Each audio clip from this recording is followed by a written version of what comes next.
Gente, el nuevo orden mundial puede cambiar definitivamente y para siempre cuando se unen países que ya tienen más poderío que el imperio norteamericano anglosajón.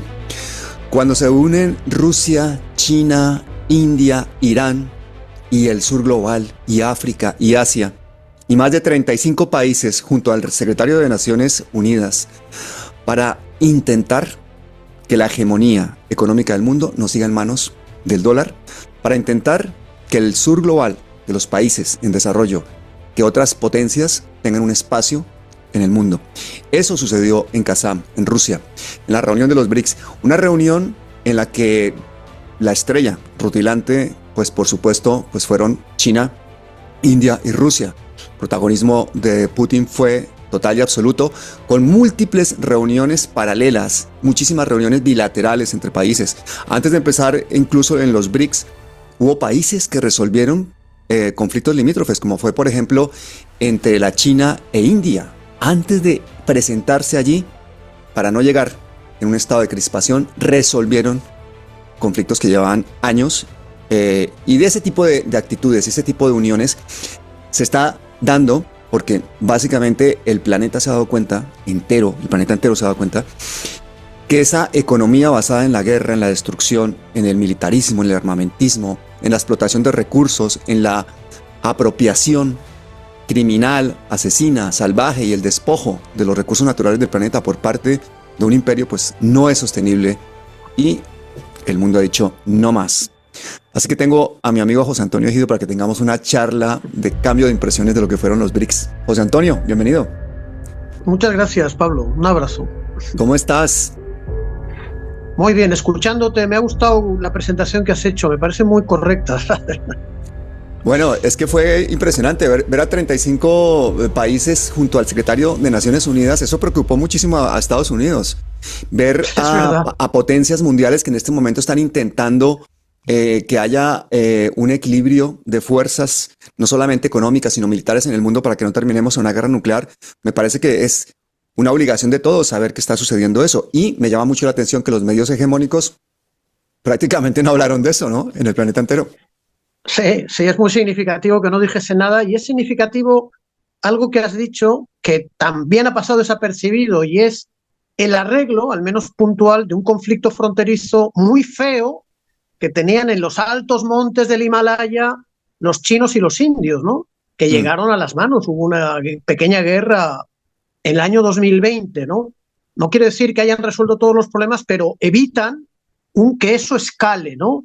Y ha llegado a escalar en el pasado. Es una cosa positiva. Es verdad que es correcto lo que dices tú. Fueron a la reunión con ese deber hecho.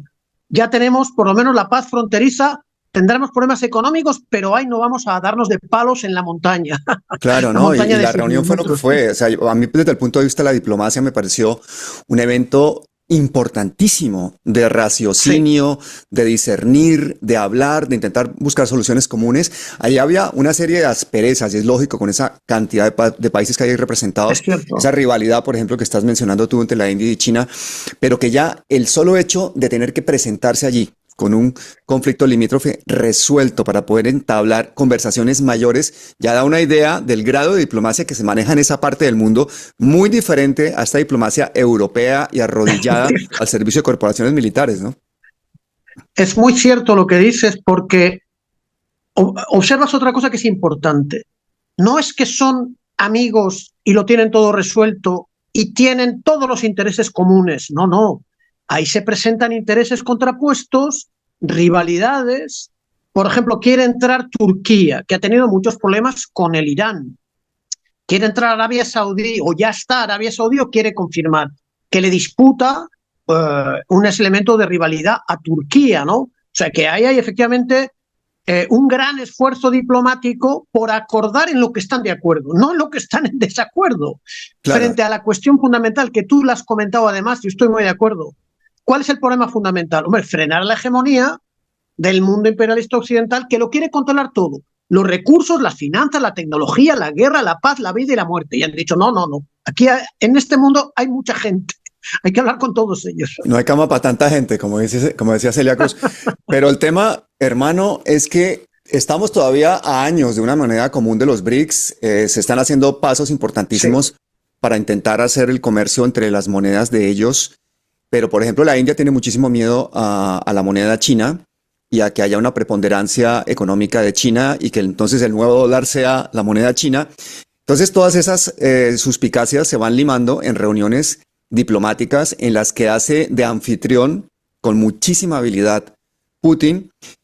Se hace unos pactos por fuera, digamos, de lo que es el evento importante y general y al público y a la opinión pública, que son los BRICS, en los que adivinamos una muy buena relación entre países que en este momento están definiendo la situación de paz mundial, como son Rusia, China e Irán, el gran protagonista también de Oriente Sí. Medio. Una de las cosas que llama la atención es también el cálculo que hacen algunos países. Por ejemplo, mencionabas tú a Turquía. Turquía es miembro de la OTAN, pero también está ahí jugando, así entraron en los BRICS, y yo creo que están esperando como buenos, digamos, mercaderes y como buenos comerciantes que Mm. son los turcos, a que pasen las elecciones en Estados Unidos. ¿Tú cómo ves la posición de Turquía, que me parece interesantísima? Mira, Turquía es un país económicamente que se ha reforzado mucho. Eh, Tienen grandes empresas industriales de construcción, pero tienen una cierta debilidad en política internacional porque eso de jugar a muchas bandas a la vez no les hace fuertes, sino que les hace débiles. Entonces ha habido, como tú decías, una gran paciencia de Rusia y de Putin para acercar a Erdogan y para acercar a Turquía. Turquía, mira, hace años dijo una clave de por qué quería él estar en el BRICS. Un problema que tiene Turquía es la inflación que se come el valor de su moneda, que es la lira turca. Entonces Erdogan dijo, yo quiero, pero lo dijo hace 10 años, quiero estar en los BRICS para construir una economía que no dependa de las crisis cíclicas de la economía mundial que nos hunden la moneda. Si de nada les sirve crecer económicamente si un día se encuentran con que su moneda se ha depreciado completamente y tener divisas, es decir, euro, dólar, les arruina la economía. O sea que eso es lo que Turquía quiere, ¿no? En esa lista que tú decías de asociados. Todavía no es un miembro formal, no les gusta nada a los norteamericanos. Turquía quiere jugar a la vez, lo mismo que Arabia Saudí. Los norteamericanos, los rusos, buscar un Mm. equilibrio y hacer negocios. Ellos quieren hacer negocios. Hombre, hacer negocios quieren hacerlos todos. El tema es Sí, que los negocios van acompañados de intereses regionales. Estamos hablando de que ahí está representado África, está representado Asia, está representada parte de Latinoamérica. Es una parte muy importante del planeta. Se estaban hablando más de 20 idiomas diferentes todo el tiempo con traducción simultánea. Se les dio la misma oportunidad a todos y el mismo tiempo de hablar en sus idiomas originales. Desde el punto de vista de sí, diplomacia, creo que fue una intensidad absoluta, 17, sí, 20 reuniones bilaterales todo el tiempo, sí. y una situación en la que la gente se sentía cómoda, porque ahí no se estaba buscando hacer un negocio concreto, sino que se estaba buscando un acuerdo general para hacer unas medidas que lleven a la desdolarización de sus economías. Recordemos que hemos en este Esa es la canal clave. hablado muchas veces, incluso con José Antonio, de cómo ese dólar, un dólar que desde que se volvió moneda fiduciaria, lo volvió Nixon moneda fiduciaria para poder pagar la guerra de Vietnam, y de allí en adelante ya no es patrón oro, sino que básicamente es por la fe, y la Reserva Federal dice cuándo imprimir, cuándo no imprimir, y pagamos todos, los principales, los norteamericanos, pero pagamos todos una deuda externa norteamericana, una fabricación de armas y 800 o más bases militares en el mundo. Esa situación viene Exacto. toda de una economía secuestrada por esa moneda que es el dólar. La proyección que hacen los geopolíticos que yo estaba leyendo y escuchando estos días, como Pepe Escobar, como Scott Ritter, como Alfredo Jalife, como otra gente, es que antes de 6, 7, 8 años no van a tener una moneda común los BRICS. ¿Tú cómo ves eso? Que vuelves a tocar la clave que han discutido los BRICS, que no es de momento una moneda única para los BRICS, que eso está complicado, pero es otra cosa muy importante, que es desdolarizar los pagos entre los países de los BRICS. Y eso le pone muy nervioso a los Estados Unidos. Quizá favorece al euro, ¿no? Pero el poder fundamental de la hegemonía que siguen manteniendo los Estados Unidos es el dólar. Ellos fabrican la moneda de pago mundial y ahora ellos quieren, entre ellos, China, Rusia, entre Irán, Turquía, países árabes, países asiáticos, africanos, no pasar por el dólar. Y es una cosa preocupante en la respuesta norteamericana. Te quiero recordar que los norteamericanos asesinaron a 2 presidentes árabes que planteaban el pago del petróleo no en dólares, sino en otra moneda. Uno Saddam Hussein y otro Gaddafi, porque saben, el líder de Irak y el de Libia, y destruyeron los países, porque saben que esa es la gallina de los huevos de oro que asegura la hegemonía, todavía más que la bomba nuclear, es el dólar, y ahí le están poniendo cabeza. Ese es el tema, yo creo que central de esta reunión de Kazán, porque además los BRICS han creado un banco que dirige una presidenta brasileña, que ha sido la presidenta del país, un gran gesto para América Latina, ¿no? Del que se espera que se incorpore masivamente a los BRICS, pero con una estructura distinta de la OTAN y la Unión Europea, donde la última palabra allí es la de los norteamericanos. En los BRICS no, los BRICS no, tienen que estar de acuerdo. Por eso Brasil ha vetado a Venezuela y Venezuela de momento no entra. Sí, bueno, por eso vamos a ir desgranándolo poco a poco. Sí. Vamos primero a analizar una cosa que yo creo que la gente tiene muchísima curiosidad.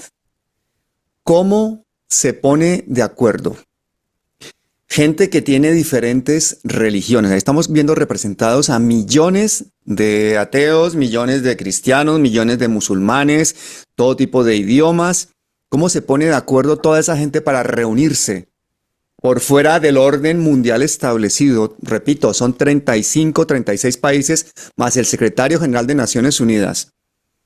Reunirse para ponerse de acuerdo simplemente para que tengamos un mundo funcional, porque el mundo en que estamos viviendo es una distopía, es un mundo disfuncional, siguiendo los parámetros que dictan Washington, la OTAN y todo su gran séquito de seguidores acríticos como la Comunidad Europea. ¿Cómo ponerse de acuerdo? ¿Cuál es el objetivo central de los BRICS? ¿Cuál es el meollo del asunto? ¿Es la paz mundial? ¿Es un equilibrio de terrores? ¿Es la explotación o eso es un engaño por parte de China y de Rusia para quedarse con el planeta? ¿Quién es el gran ganador ahí?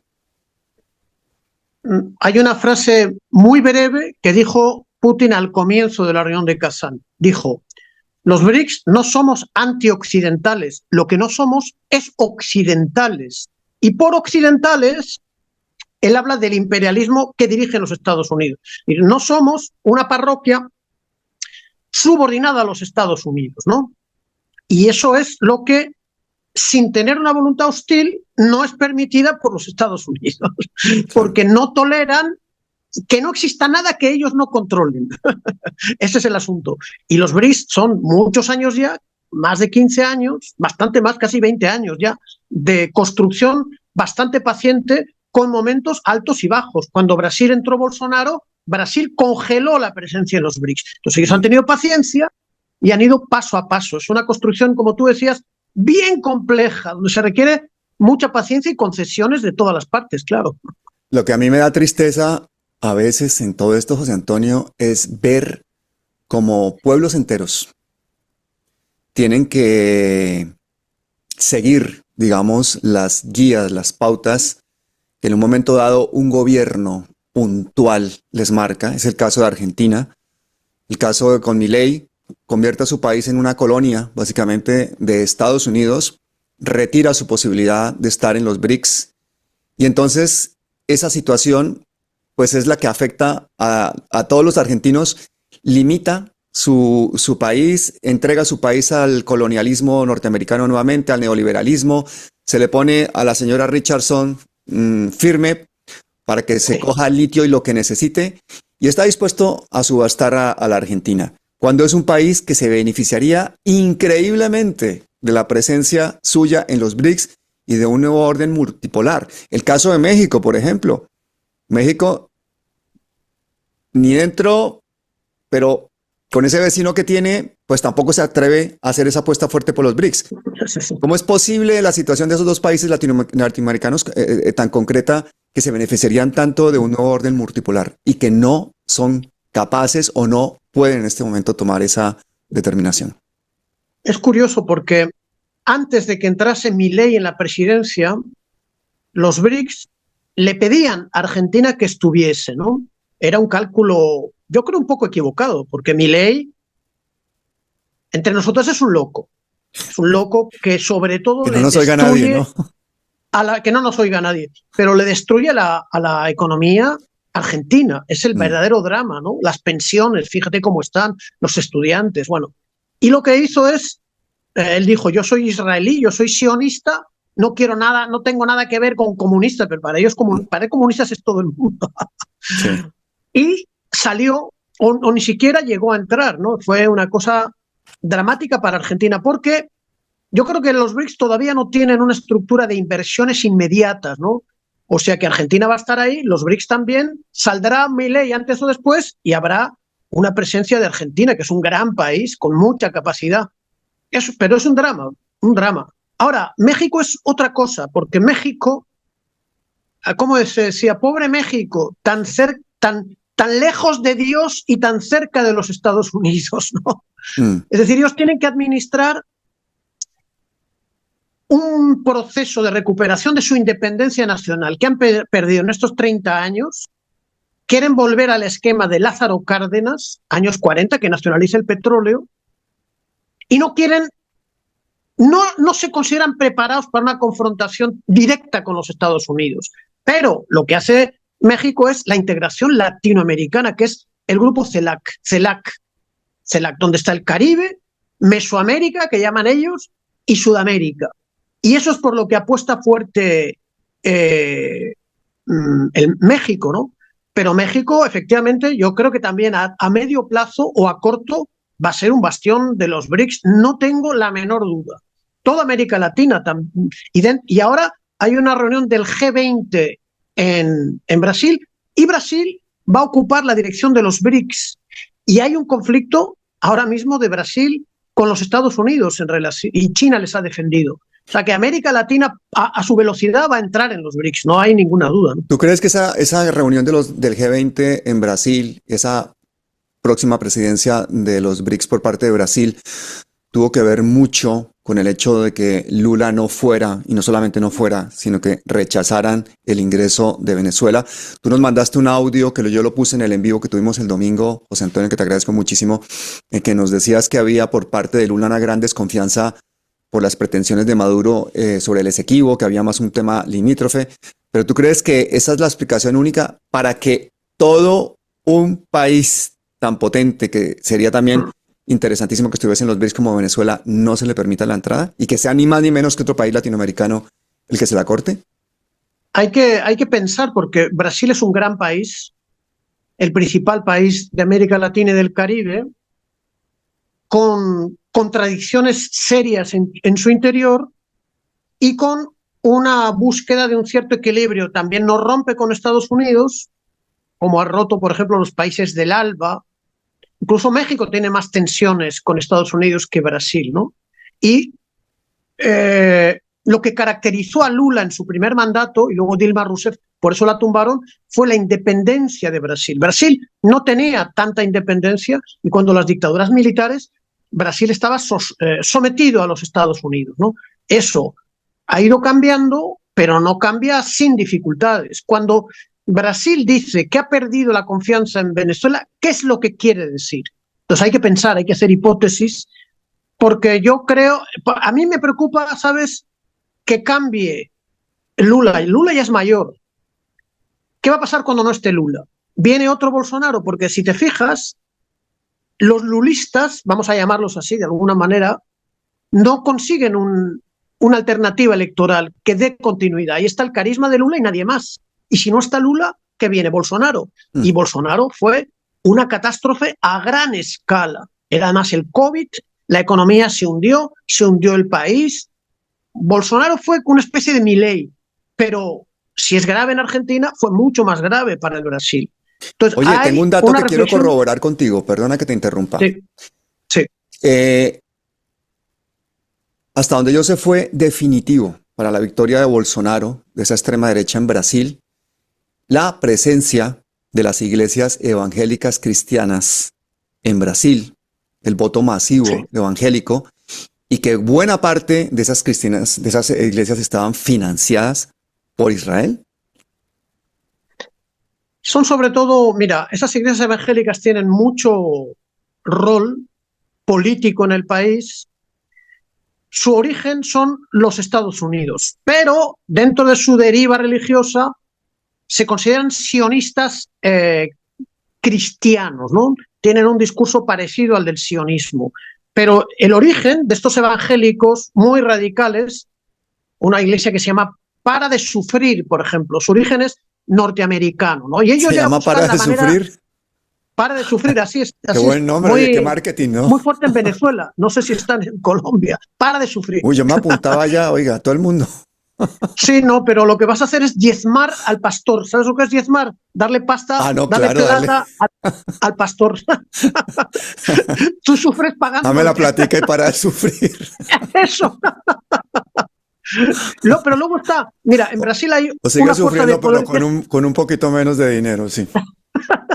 O Globo. Oiga, pero ¿cómo pueden creer los cristianos evangélicos que Israel es el pueblo elegido y que entonces para que el Mesías, para que Jesús venga, tiene que primero el pueblo elegido volver a su tierra, que es Palestina, después de un Armagedón, y entonces ahí sí el pueblo elegido va a ser consciente de que el Mesías es Jesús? ¿Cómo pueden creerse todo este cuento tan complicado con un Armagedón, o sea, una guerra de fin del mundo de por medio y esa superioridad étnica? O sea, ¿cómo es posible? Yo no entiendo eso. Es fácil. Es fácil, Pablo. Si tú eres una madre soltera en la favela de Sao Paulo, o en un barrio de Petare, o en un barrio yo no sé de dónde, ¿no? Tienes 4 hijos, no los puedes criar, se te está muriendo de hambre. Tú te agarras a cualquier discurso que te dé un poco de esperanza en la vida. No tienes medicina, se te murió un hijo, no tienes comida para dar. Tú crees en cualquier cosa, ¿sabes? En esas condiciones. Y se aprovechan de esa angustia que tiene mucha gente en los países de América del Sur. Bueno, hay mucha gente que nos está oyendo, hermano, en este momento en Colombia, que son cristianos evangélicos. Y yo tengo muchísimos amigos, además, dentro de los cristianos evangélicos en Colombia. Aquí respetamos totalmente la libertad de culto, pero sí quiero hacer una diferencia entre los cristianos evangélicos que siguen su fe y practican su fe y quieren un mundo en paz y mejor, y los cristianos evangélicos que hacen la vista gorda al genocidio que está haciendo Israel en este momento. Sí, que lo apoyan. Y es verdad lo que tú dices, hay de todo allí, ¿no? Porque es un mundo diverso, y yo sé de pastores en barrios muy pobres del Valle de Caracas que han hecho una gran misión social con los niños más pobres de su barrio. Un pastor del que me contaban cosas maravillosas, que dedicó su vida a que los niños pobres tuviesen una carrera. Yo a ese hombre lo amo, no le he llegado a conocer nunca, eso. Pero eso no pasa en cualquier religión. En la Iglesia Católica yo he conocido unos misioneros en África y en tantos sitios que son unos héroes sociales, que yo, incluso sin ser parte de la Iglesia Católica, cuando tenía la ONG trabajando en esos países como Chad, financiábamos y les ayudábamos, porque es que su labor social era impresionante, independientemente de que la hagan en nombre de Mahoma, de Jesucristo, de quien sea. Esa persona está haciendo una labor social en una situación de heroicidad total y merece todo el apoyo. Sí. En Colombia tenemos este problema de que muchísima gente, por ser absolutamente fiel a las escrituras, al pastor, a lo que sea y tal, de pronto pueden ser fácilmente manipuladas y sin conocer la historia, sin conocer lo que está pasando en Palestina, sin conocer el histórico de esta guerra colonial, etcétera, tomar una postura totalmente sionista, sin ni siquiera ser conscientes de lo que están haciendo. A mí eso me parece buena parte del problema, porque el sionismo evangélico en Estados Unidos es uno de los principales financiadores de todo este genocidio, ¿no? Sí. Yo creo que el fondo es la angustia de la gente, ¿no? Porque inicialmente los protestantes son gente que lee más, se preocupan por el libro, ¿no? Y no siguen lo que digan el sacerdote como los católicos, sino que van al libro y sacan sus conclusiones. Yo creo que si hay evangélicos que leen directamente, se informan y ven tu espacio, ellos reflexionan con su propia cabeza y de ahí va a salir una fuerza social muy positiva. Sí, ¿no? hombre, es que yo muy no creo que ningún Dios quiera que vivamos en guerra matándonos y que haya gente bombardeando niños o que Sí, haya hambre en el planeta. Yo no creo sin esto. duda. Si hay algo que el ser humano y su parte espiritual de verdad puede realmente hacer para diferenciarnos, digamos, de otros seres que a veces son más maravillosos que nosotros, como los animales, pero que no tienen la capacidad de raciocinio, es utilizar ese raciocinio precisamente para que tengamos todos una vida mejor, una vida más digna, no solamente nosotros, todos los Sí. seres vivos del planeta. Esto que parece como tan básico, que le enseñan a uno en kinder, porque es tan difícil de entender por las grandes mentes que se dedican es a No, maquinar, cómo ganar más dinero, poseer más empresas, dominar más millones de personas. O sea, a mí me parece que es como una desviación de nuestro cerebro, de nuestra psicología, nuestra antropología que nos lleva a tener un comportamiento totalmente depredador, incluso autodestructivo, porque imagínate, ante la evidencia de una guerra nuclear, ¿quién queda en este planeta? Estaban haciendo ejercicios o prácticas militares nucleares esta semana ya, en medio de una situación de conflicto internacional que uno dice, ¿quién comete un error en este momento o quien se equivoque o quien tenga la pretensión de ser más matón que el siguiente, acaba directamente con lo que hombre, conocemos como planeta? fíjate que esos movimientos nucleares que hacen los rusos, si uno ve la historia del siglo XX, son disuasivos, ¿no? Rusia le recuerda, no os paséis, no vamos a usar el arma nuclear, pero la tenemos. Y hay que recordar que los únicos en usar el arma nuclear estratégica contra la población civil son los gringos 1945. Todos los rusos, tal vez Pero perdona, mostrando ahí músculo, sí tengo que interrumpirte. Cómo que sí, usar? ¿Cómo que usar el arma es nuclear? sí, lo han Ese dicho. es el ataque El último terrorista más grande en extremo, la historia de la humanidad, hermano. Le echaron una bomba no, nuclear a unas ciudades japonesas. Es que fíjate cómo nos han contado la historia que eso fue necesario para acabar con la Segunda Guerra Mundial. Era es totalmente mentira, innecesario. Ya Japón había prácticamente capitulado. es Eso era verdad. una demostración de fuerza de Estados Unidos para que Rusia viera el poder que tenía. ¿Cómo interpretas tú esa parte de la historia concretamente de No, esos no, no, estoy ataques totalmente de nucleares? acuerdo en lo que dices, pero te diría una cosa. Yo he dicho, el arma nuclear estratégica es Hiroshima y Nagasaki, boom. Pero hay una forma táctica de usar el arma nuclear, que es que lo que han hecho los gringos en Irak, en Serbia, Kosovo, en este siglo, finales del siglo XX y comienzos del XXI, es embadurnar las armas, los obuses, con polvo nuclear, vamos a decir, para aumentar la perforación de las armas de artillería y sembrar el terreno de radioactividad. Y Uf, eso ha generado un montón de cánceres y niños con muchas deformaciones en Irak y en Serbia, año 99, año 2003. O sea que la guerra nuclear tiene varios niveles, ¿no? Y se trata de evitar que no se llegue a ningún nivel de arma nuclear, ¿no? Hay que tener cuidado. oye, ¿qué te parece esta noticia que salió ayer? Que la Federación Rusa ha llevado a cabo ejercicios con armas y fuerzas, misiles de largo alcance, soltando misiles de largo alcance, en un entrenamiento, en una práctica nuclear, con la simulación de atacar ciudades europeas. ¿Tuviste Hombre, esa noticia? fíjate, mira, eh, a Rusia se le impone la eh, conquista de su territorio y se le entrega a su enemigo misiles que cargados con armas nucleares pueden llegar a cualquier parte de su territorio. Que aunque se está enfrentando Rusia no es con Ucrania, se está enfrentando con 33 países de la OTAN que han desplegado en Europa desde el año 47 armas Mm. nucleares. O sea que Rusia tiene que recordar, no pasen la línea roja, no pasen la línea roja, porque nosotros estamos armados. Porque si no, sabe Rusia lo que hicieron con la pequeña Serbia, no tenía armas nucleares, fue destruida. Sí. La pequeña Libia no tenía armas nucleares, fue destruida por la OTAN. ¿Saben? Su enemigo no tiene contemplaciones, salvo que Londres y París vayan, y Washington vayan a recibir su medicina. Es la Oye, y única otro manera que les ejemplo, detiene. Corea del Norte. Corea del Norte, Sí, no se han metido con Corea del Norte exacto, porque Corea del Norte tiene armas nucleares. exactamente. Es así. Está en paz Corea del Norte porque tiene armas nucleares y puede llegar a Hawái y algunos dicen que a Chicago. Y Corea del Norte tiene el recuerdo de lo que fue la guerra de Corea, en el que los Estados Unidos bombardearon Exacto, básicamente todas las infraestructuras civiles del país, incluidas presas, exactamente, cultivos, etcétera, dejaron a ese país por debajo de la edad de piedra. Entonces, exactamente. la situación de rebote en Corea del Norte, porque todo el mundo dice, este tipo esté loco con armas nucleares, no sé qué tal, todo tiene una explicación histórica y por eso no es tan fácil hacer esos análisis geopolíticos. Y a mí me encanta hablar contigo, es como hablar como ir de paseo a la montaña con un geólogo. Yo una vez me fui sí, hace años me acuerdo que fui con una amiga que era geóloga y entonces yo a un sitio donde escalaba montañas siempre cerca de Bogotá y no sé qué, y entonces estaba yo ahí mirando todo y me encantan las montañas y las piedras y tal, pero entonces ella me dice, mira, estos estratos, esto es arenisca, formación Guadalupe, estos son no sé qué estratos, eso se movió en no sé qué época tal.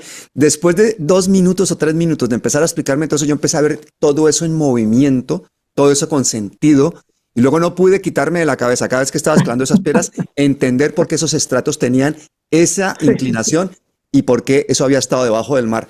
Me cambió totalmente la percepción. Entonces, yo invito a toda la gente que nos esté oyendo a que te siga, a que siga a los analistas geopolíticos, a que estudien historia, a que estudien el porqué de los conflictos, que no se queden con esa explicación fácil de las noticias. Es que si oyen a cualquier lectora o lector de teleprompter de una canal de televisión colombiano, pues van a decir, uy, no, hoy hubo no sé cuántos muertos más en Palestina, pero es que Israel tiene derecho a existir. Y esa es la narrativa que nos están vendiendo todo el tiempo desde hace décadas. Entonces, invito a la gente a que busque más allá. Tampoco nos crean aquí en este canal, ni a José Antonio ni a mí. Busquen más Es fuentes, correcto. más analistas, llénense Sí, de sí, sí. razones. Porque, Que ¿qué busquen, que pasó? busquen. En los BRICS, que terminaron esta semana, se intenta cambiar una dominación del dólar y una hegemonía de una forma concertada, diplomática, entre una serie de países grandes que tienen diferentes intereses porque se están poniendo de acuerdo como que unos mínimos comunes. ¿En qué se está poniendo de acuerdo Occidente, José Antonio? ¿Cuáles son los mínimos comunes de Occidente? Y estoy hablando de Europa y Estados Unidos principalmente, porque eso contrasta mucho con el raciocinio, con la filosofía, con la tranquilidad, con la diplomacia que se ha visto en esta cumbre de los BRICS. Es cierto, sí. Tú dices, ¿en qué se pone de acuerdo Occidente? Coño, en darle armas a Netanyahu, ¿no? Eso es lo que se ponen de acuerdo. Ese es el punto de Es consenso que que es tienen. terrible, sí.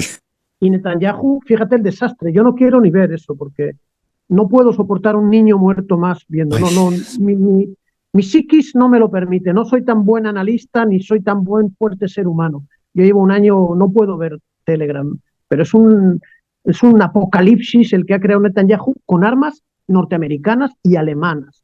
Ese es el consenso de Occidente. Por eso los BRICS dicen, oye, mira, vamos a hacer otros valores un poco más humanos, ¿no? Aunque no sean perfectos, van a ser mejores que los de este mundo mata niños, ¿no? Es terrible, ¿no? Es terrible.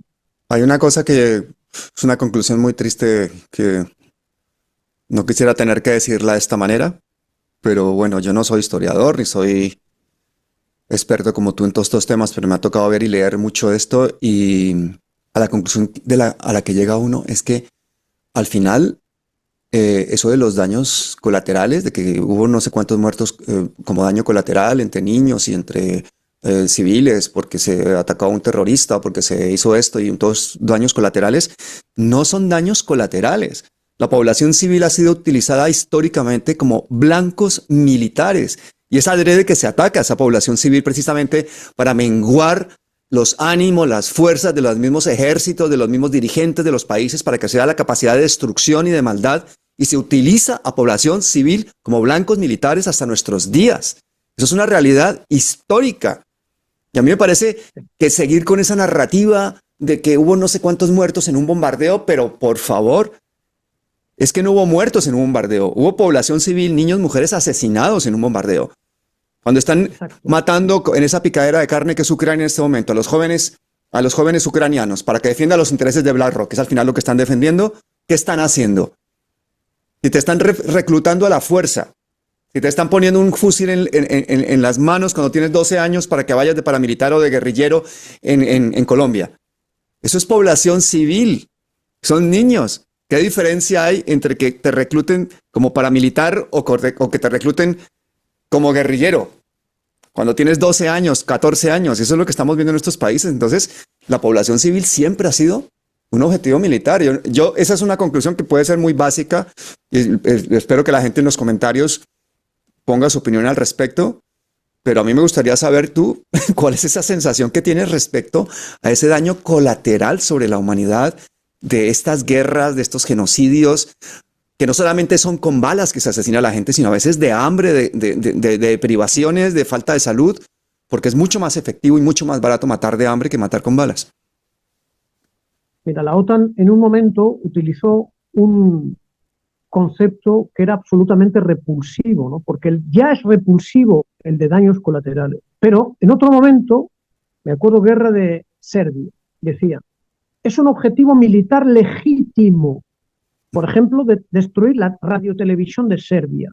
Y ahora Netanyahu dice que es legítimo destruir los barrios y destruir los hospitales porque debajo hay supuestamente redes terroristas, ¿no? Y ahora destruir las iglesias antiguas libanesas y, en fin, ¿cómo que objetivos legítimos? Es una cosa monstruosa, monstruosa. Yo les he seguido durante décadas y, como se dice en Venezuela, perdona la grosería, estoy mamado. Lo que han hecho en Afganistán, bombardeaban las bodas la OTAN y terminó saliendo la OTAN con el rabo entre las piernas. Pero eran terroristas, pero primero bombardeaban la boda y luego decían hemos matado a un montón de gente, pedimos disculpas, nos hemos equivocado.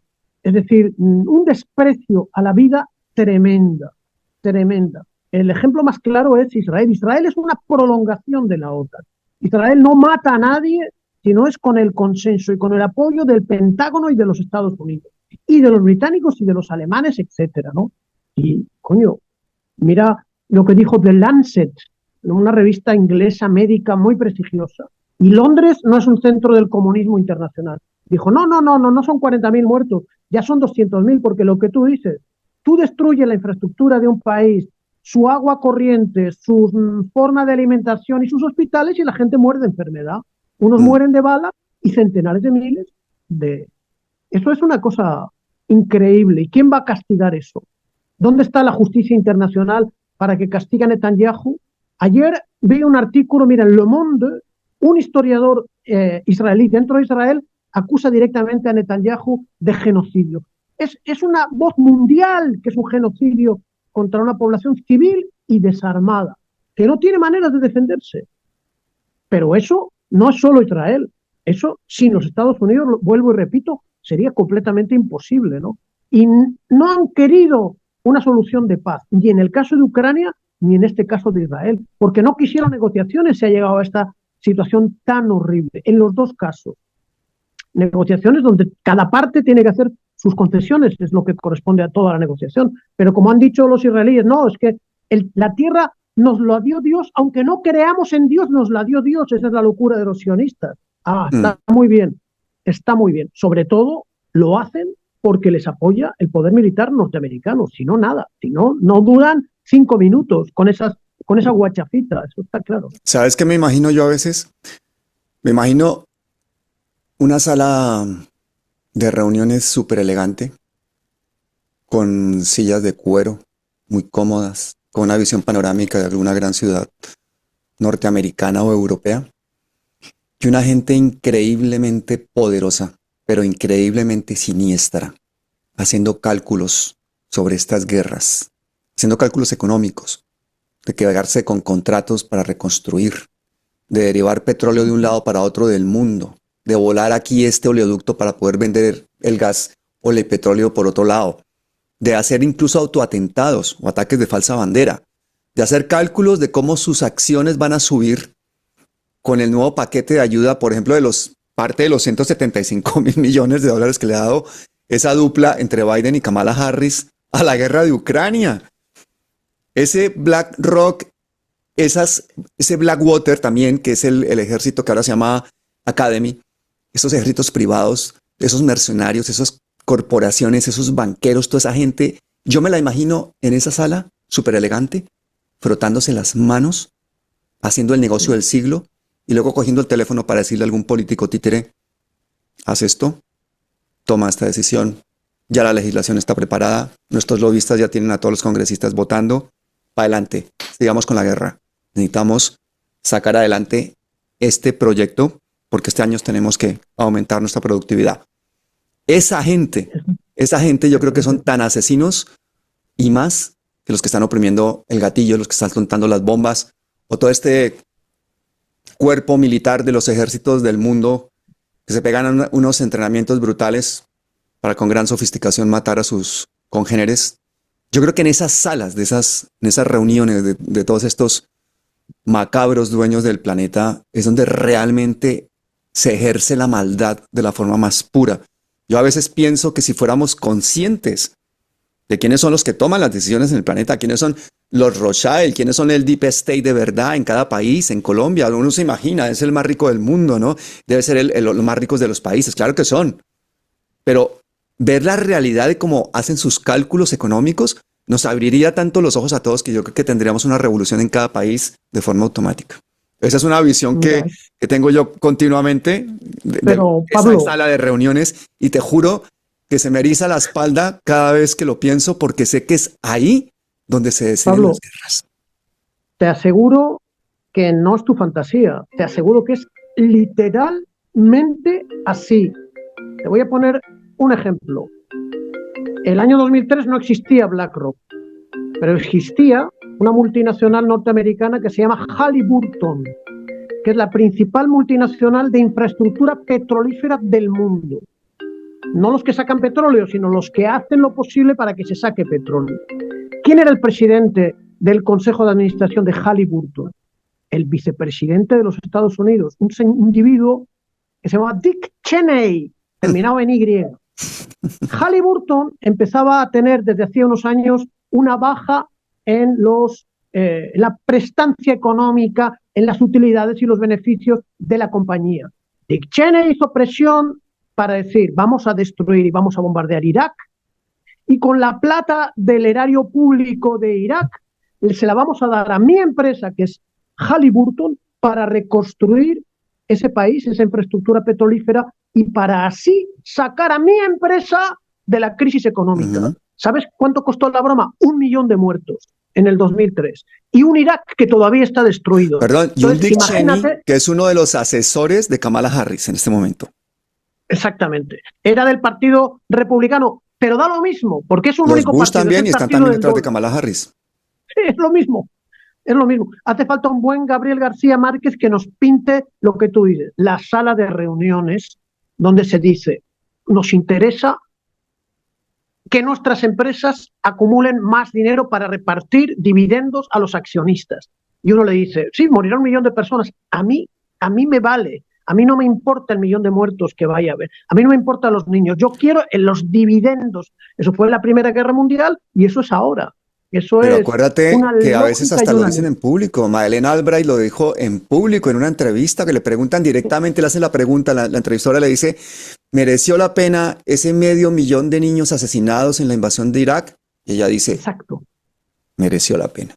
Así lo dijo la secretaria de Estado. Esos son los sociópatas que nos gobiernan. Por eso es tan importante que cuando tomemos una decisión, no vayamos a tomar una decisión siempre emocional en el momento del voto. La gente es demasiado emocional en el momento del voto. Mira, nosotros tenemos siempre esa farsa de las elecciones, que yo creo que eso es una farsa total en la mayor parte de los países. Las democracias están totalmente secuestradas. Las democracias representativas para mí son una desilusión absoluta. Estamos en este momento en Colombia intentando hacer un partido progresista unitario y hay una cantidad de gente ahí que está intentando manipular para que sean listas cerradas, para que sean los elegidos, para que sea la gente a dedo, cuando estamos intentando precisamente cambiar el país, porque eso es lo que nos ha llevado a ser un país tan violento y desigual. Esa falta de democracia, que gente como Chomsky, que gente que son realmente los activistas, los pacifistas de nuestros tiempos, como Pepe Mujica. Pepe Mujica estaba esta semana, o no fue hace unos días, vi un video suyo a los 90 y tantos años, enfermo de cáncer, yendo a votar y explicando por qué. Mira, para cerrar esta entrevista voy a poner eso, porque me parece impresionante cómo nos hemos dejado, como dice Chomsky, robar el consentimiento. ¿Tú cómo ves? ¿Tú crees? ¿Tú votas? ¿Tú confías en las democracias? No, yo estoy totalmente de acuerdo en lo que dices. En los Estados Unidos no hay ningún tipo de democracia, porque lo que sí creo yo es en la soberanía del pueblo. Pero este tipo de democracias capitalistas roban la soberanía del pueblo. Tú fíjate, si tú no tienes donantes millonarios para tu carrera presidencial, Pablo, tú no vas para el baile en los Estados Unidos.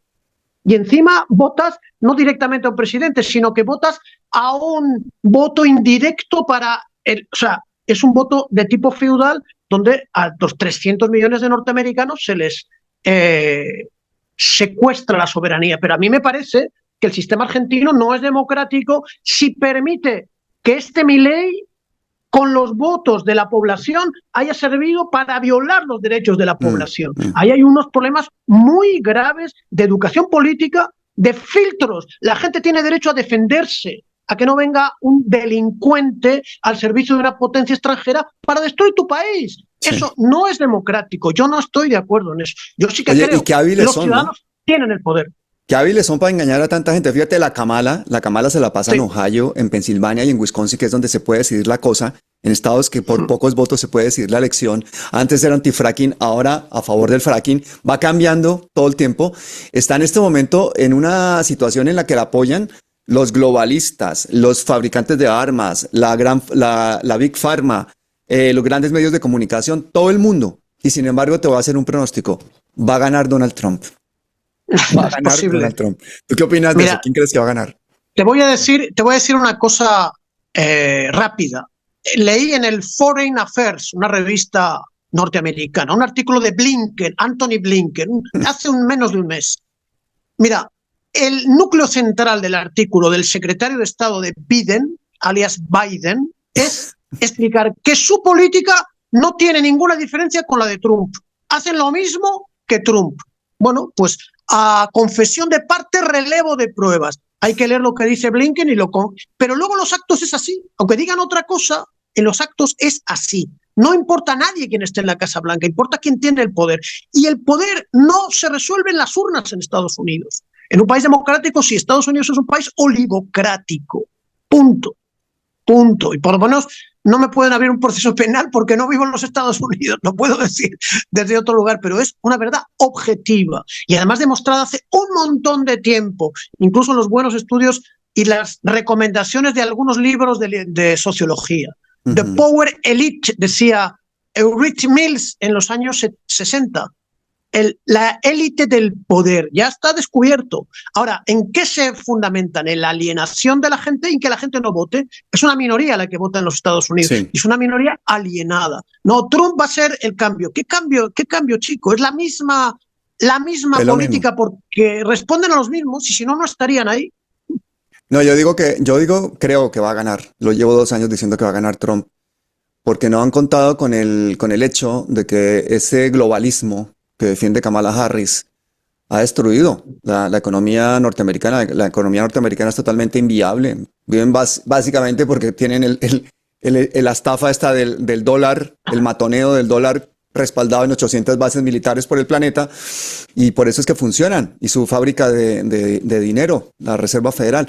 Pero hay una cantidad de gente en los Estados Unidos súper desilusionada, que se ha visto relegada, como sus fábricas, su forma de vida ha desaparecido porque se han llevado todos esos globalistas las formas de producción a países donde puede haber mano de obra esclava y barata, Asia, México, a otros sitios. Y esa gente está muy cansada y ven a Trump como un líder nacionalista. Yo no defiendo a Trump para nada, me parece una realidad. Por mí fuera, ganaría Jill Stein. Y ojalá que todos los 40 millones de mexicanos que están en Estados Unidos votaran masivamente por Jill Stein porque ganaría Jill Stein y no precisamente un enemigo de los mexicanos. Que por cierto, Trump se va a la Basílica de Guadalupe allá a tomarse la foto, pero también les va a hacer al tiempo de terminar de construir el muro y hacer todas las maniobras para evitar la inmigración mexicana hacia Estados Unidos y de paso anuncia un paquete, una subida de más del 100% en los aranceles a todo aquel país que se oponga al dólar. Es decir, todo el que hable de desdolarización, 100% más de aranceles en Estados Unidos. ¿Cómo ves esa figura de ese Trump matoneo, esa Kamala respaldada por los grandes matones y esa falta de alternativa en semejante país? Aprendimos con Trump a no hacer caso de lo que dice, sino de lo que hace. Entonces, vamos a emplear un término que a mí no me fascina, que es el del globalismo. Vamos a decir, la hegemonía en política exterior. Trump fue igual de globalista, igual de agresivo que sus supuestos enemigos rivales del Partido Demócrata. Fíjate, estuvo a punto de invadir Venezuela para quitarle el petróleo, lo dijo. Mató al líder más importante de Irán, agravó la cuestión palestina porque los saudíes le pagaron a él para que varios países árabes reconociesen a Jerusalén y se diese un salto en la ofensiva contra el pueblo palestino, ¿no? ¿Qué más desastres hizo Trump? Trump no fue un hombre de paz, fue un hombre de guerra. Rompió los acuerdos de desnuclearización que tenía Obama con los iraníes, creando una escalada que terminó en el asesinato del general Soleimani, ordenado por Trump directamente. Rompió el reconocimiento que empezaba a haber entre los Estados Unidos y Cuba y agravó la situación en Cuba, que está hoy en una situación dificilísima. Eso lo avanzó de una manera drástica Trump. Trump es tan agresivo, tan peligroso. Trump dijo solamente una cosa en política exterior que no cumplió. Dijo, voy a retirar las tropas que están en el este de Irak. El Pentágono no se lo permitió, porque Trump y los políticos son marionetas en manos del poder real, que son los militares, que a su vez son accionistas del complejo militar industrial y que en estos momentos son todos agentes de la Vanguard y de la BlackRock. Ese es quien domina la política. BlackRock y Vanguard van a decidir quién está en la Casa Blanca o qué va a hacer el que esté en la Casa Blanca, que a su vez son los accionistas del New York Times y del Washington Post y de las agencias de API, de UPI, de CNN, de CBS y de compañía. Eso no es ningún tipo de democracia. El margen de discrepancia política es muy pequeñito, muy pequeñito. Trump dice unas cositas pero es para engañar a la población, nada más. Nada pero más. es peor la cosa todavía, porque resulta que Vanguard y BlackRock, que son los dos grupos financieros, los fondos de inversión más grandes del mundo, el mayor accionista de Vanguard es BlackRock, el mayor accionista de BlackRock es Vanguard. La diferencia es que BlackRock sale a bolsa y se pueden ver su estado societario. Vanguard no. Y son las mismas 13 familias. Esos son los dueños del mundo. Son los que están ahí en ese despacho que te digo yo. Esa gente está ahí. En vez de hablar de elecciones hay que ver qué quieren hacer estos de BlackRock y de Vanguard para llevar al mundo a dónde.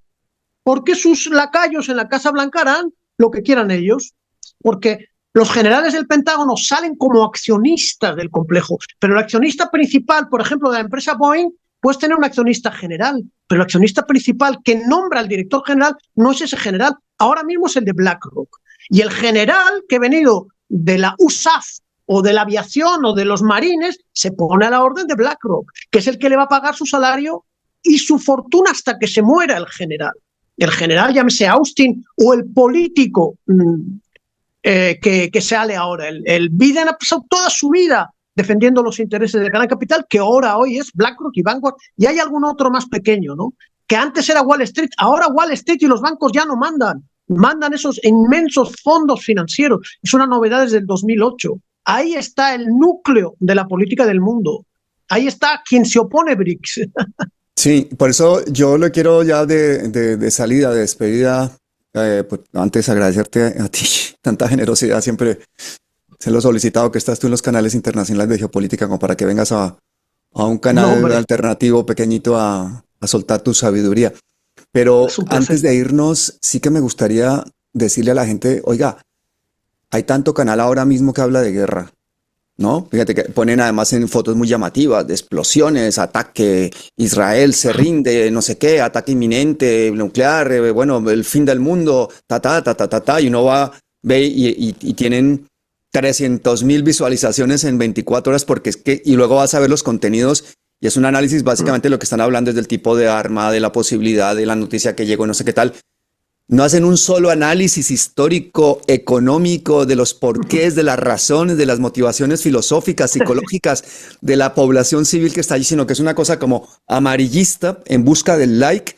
Y eso hace que la población vaya como cogiendo una mentalidad militarista, como si esto fuese un videojuego. O sea, Antonio, como que ahora todos somos expertos en misiles, balístico, hipersónico, no sé qué tal, el match. Estamos hablando ya como vendedores de armas, como esas ferias de armas. Como esas ferias de armas en que la gente va a hablar de qué tan rápido puede esto y qué tan pronto puede matar más gente o puede explotar más. Eso estamos incorporando ese lenguaje militar. Mañana es el Día de las Brujas. Quiero desde aquí desearle la mayor de las felicidades a gente como Ursula von der Leyen, a señoras como Marta Lucía Ramírez en Colombia, como Paloma Valencia, como todas estas guerreristas, como Hillary Clinton, como todas estas personas que siendo del género femenino son unas brujas que han colaborado en llevar a este mundo al estado de guerra y de crispación en que estamos. Por eso me parece tan importante que sea precisamente la mujer la que se plante con un feminismo con conciencia de clases, con un feminismo pacifista y ambientalista, la que diga no más, porque efectivamente el patriarcado ha arrasado con el planeta y nos ha llevado a lo que somos, pero una minoría de mujeres que han sido funcionales a ese patriarcado guerrerista están ahí, al frente, mal representando a unas mujeres que muchas veces dicen, es que ya ha habido una mujer que ha llegado a ser vicepresidenta de los Estados Unidos. ¡Qué honor!, ¿no?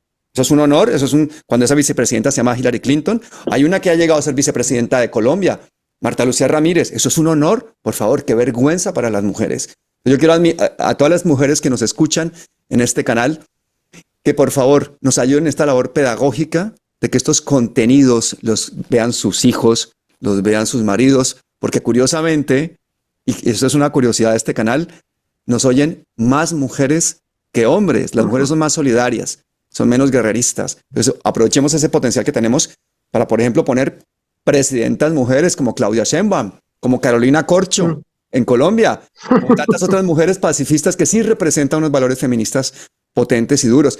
Desde aquí también un saludo a Margarita Rosa de Francisco, que es una amiga mía que yo creo que tú no la conoces. Es una actriz muy famosa, es como la novia de Colombia. Y resulta que compartimos una afición que hace poco descubrí que teníamos. A ella le encantan los animales. Bueno, ella disfruta muchísimo viendo vídeos de solidaridad entre animales. La solidaridad existe brutalmente entre muchísimas especies, incluso especies diferentes de animales. Se ayudan entre ellos, se colaboran, se protegen. Entonces, ¿por qué no podemos hacer nosotros lo mismo? Unas palabritas ya de despedida antes de que nos deje el recuerdo de esta charla, Pepe Mújica, que desde su coche nos invita a que votemos y a que luchemos por la democracia. No, lo que tú dices está muy bien. La mujer da la vida, pues que combata por la vida, porque la vida en este momento, en esta era del imperialismo, de los monopolios, está en gran peligro, la humana y la del planeta entero. Entonces, que si las mujeres quieren ponerse al frente, será imbatible la lucha por la paz. Yo estoy de acuerdo contigo. Pero no Kamala Harris, por favor. No, Kamala Harris no, ni la señora Clinton. José Antonio, hermano, muchísimas gracias. Y hasta siempre. Gracias a ti. La democracia no es perfecta.